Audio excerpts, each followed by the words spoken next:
Good morning students, मैं राजेश कुशवाहा आप सभी का अपने यूट्यूब चैनल आर के कुशवाहा इंग्लिश 563 में स्वागत करता हूं। प्रिय विद्यार्थियों, पिछले वीडियोज में हम लोगों ने एडवर्ब के बारे में अध्ययन किया हुआ है और उसी एडवर्ब की श्रृंखला को आगे बढ़ाते हुए आज हम लोग adverb of affirmation and negation and relative adverb के बारे में अध्ययन करेंगे। जैसा कि हम पहले वीडियोज में देख चुके थे कि एडवर्ब 3 तरह के होते हैं, सिंपल एडवर्ब, रिलेटिव एडवर्ब और इंट्रोगेटिव एडवर्ब। तो सिंपल एडवर्ब के अंतर्गत ये सारे manner, place, time, degree, frequency, ये सभी एडवर्ब्स का अध्ययन हम लोगों ने किया। आज एडवर्ब ऑफ अफर्मेशन और एडवर्ब ऑफ निगेशन का अध्ययन करेंगे और साथ ही साथ रिलेटिव एडवर्ब जो दूसरा टाइप ऑफ एडवर्ब है उसका अध्ययन करेंगे। तो आइए शुरू करते हैं सबसे पहले एडवर्ब ऑफ अफर्मेशन को। तो एडवर्ब ऑफ अफर्मेशन वो एडवर्ब होता है the adverb that denotes acceptance और affirmation of something is called adverb of affirmation. वह एडवर्ब जो the adverb that denotes acceptance और affirmation of something is called adverb of affirmation. वे adverb जो acceptance या अफर्मेशन को व्यक्त करते हैं, ऐसे एडवर्ब्स को हम एडवर्ब ऑफ अफर्मेशन कहते हैं। स्पेशली इसमें 2-3 एडवर्ब आते हैं, जैसे यस हो गया, श्योरली है, सर्टेनली। तो ये ऐसे एडवर्ब्स हैं जो अफर्मेशन को शो करते हैं, जो कि स्वीकार्यता को शो करते हैं। Yes he will help me. Yes जो वर्ड आया है ये पूरे सेंटेंस की विशेषता बता रहा है, इसको मॉडिफाई कर रहा है। श्योरली या सर्टेनली ये भी सेंटेंस को मॉडिफाई कर रहे हैं। अगला जो एडवर्ब है एडवर्ब ऑफ निगेशन है। तो एडवर्ब ऑफ निगेशन क्या होता है? Adverb of negation the adverb that denotes refused और निगेशन ऑफ समथिंग, रेफ्यूजल होना चाहिए, रिफ्यूजल और negation of something is called adverb of negation.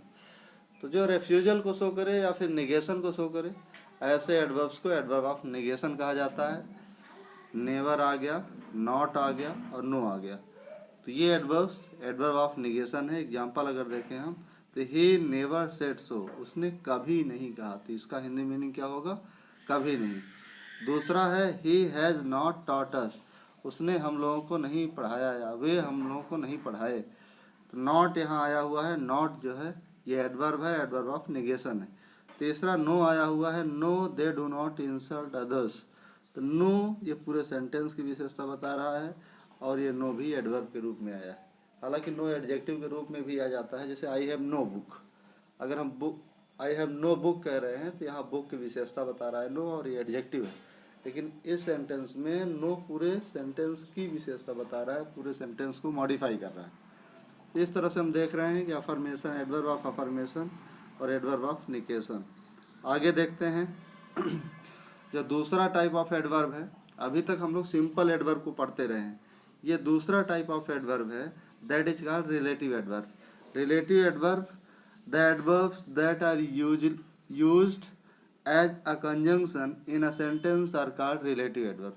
ऐसे एडवर्ब्स जो किसी सेंटेंस में कंजंक्शन के रूप में यूज होते हैं, वे एडवर्ब्स रिलेटिव एडवर्ब्स कहे जाते हैं।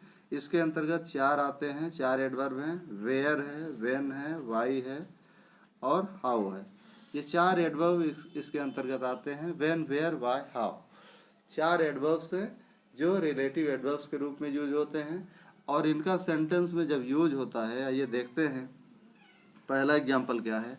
आई know the place where he lives, मैं उस स्थान को जानता हूँ जहाँ वह रहता है।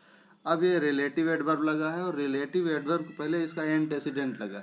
जिस तरह से हम लोगों ने रिलेटिव प्रोनाउन पढ़ा था, तो रिलेटिव प्रोनाउन के सब जैसे ही रिलेटिव प्रोनाउन लगता है उसके जस्ट पहले एंटेसिडेंट लगता है, यानी उससे संबंधित प्रोनाउन लगता था, उससे संबंधित नाउन लगता था जो जिस नाउन के लिए वो प्रोनाउन आता था। तो यहाँ हम देख रहे हैं कि एक नाउन आया हुआ है प्लेस, और इस प्लेस के लिए ये एडवर्ब लगा हुआ है where.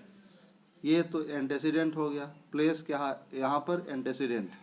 I know the place, मैं उस स्थान को जानता हूँ जहाँ वह रहता है। तो जहाँ शब्द इसका अर्थ आ रहा है, वेयर का अर्थ यहाँ कहाँ नहीं आ रहा है, वेयर का अर्थ जहाँ आ रहा है।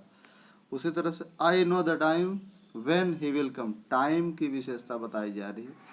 When he will come. तो इस तरह से आई नो द टाइम, इस फ्रेज या इस कह सकते हैं क्लॉज की विशेषता बताई जा रही है व्हेन के माध्यम से। तीसरा एग्जाम्पल है the boy told me why the officer did so, when the officer did so, how the officer did so.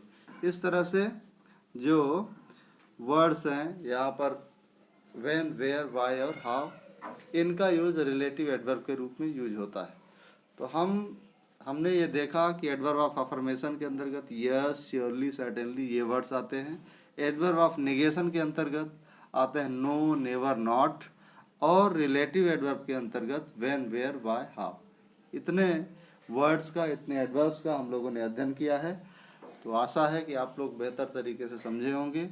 एक बार में यदि नहीं समझ में आ रहा है तो मैं बार बार कहता हूँ कि कम से कम 3 बार वीडियोज़ को देखिए ताकि बेहतर तरीके से आप समझ पाएँ। Thank you very much, have a nice day.